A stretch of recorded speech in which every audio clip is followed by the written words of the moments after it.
People have changed. There's been an acceptance level, I think, among people for the community that we're in now.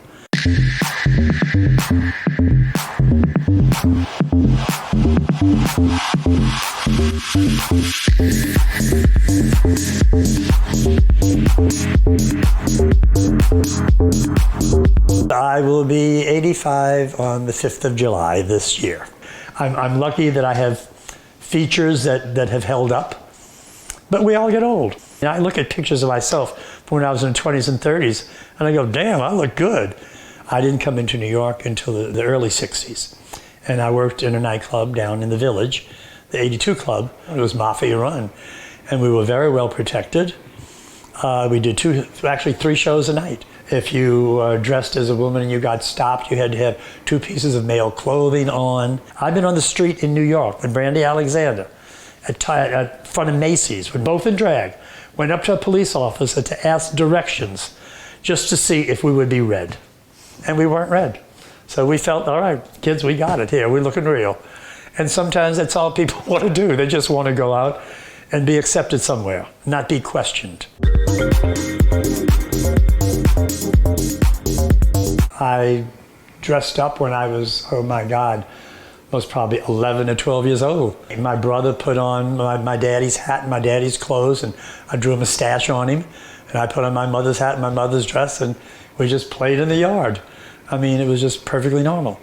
I have been very fortunate all my life because I've never, knock on wood, have never had a lick of trouble in my life about my lifestyle.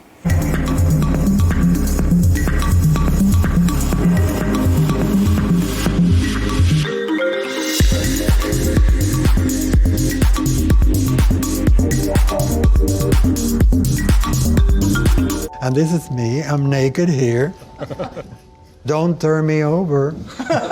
We have a government that had been trying to actively erase this history from the 50s.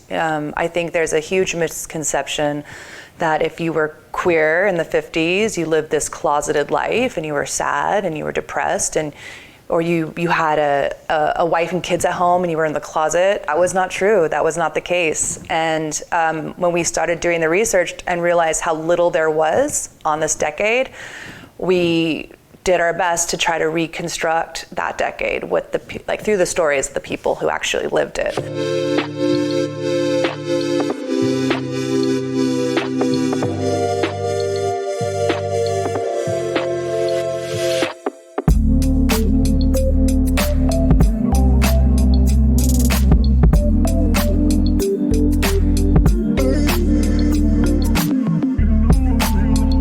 Dear Reno, Saturday night I decided to go to the Cork.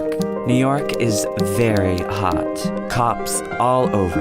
They have to be careful. The thing about the letters were they were very vague. We didn't have return addresses. We had drag names, because in case, a lot of these young queens lived with their parents. So if they were to find the letters, they could be like, oh, that's not me, that's Gigi, So the process really came down to trying to find as much information as we could get, starting our own research, and then ultimately hiring a private investigator.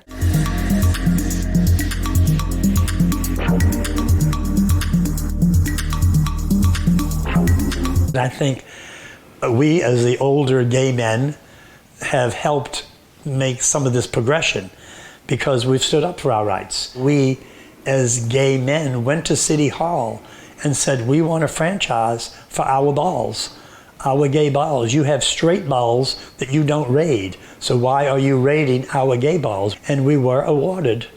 And today, they still go on in New Orleans. We've lost a few of our queens in the last year, and we're just so lucky that we've been able to speak to these extraordinary people to tell this story and to share this history. One of the big things that we did, Michael, myself, and Craig, is we started a nonprofit so we could raise money to help archive and record stories and reorganize archives that already exist because they are a mess. We kept finding archival material of drag queens in the 50s, but they were filed under mental disorders or they were filed under psychiatric evaluation. And it was just so wrong that, that we've come so far, yet there's still things that we kind of need to reorganize and make right.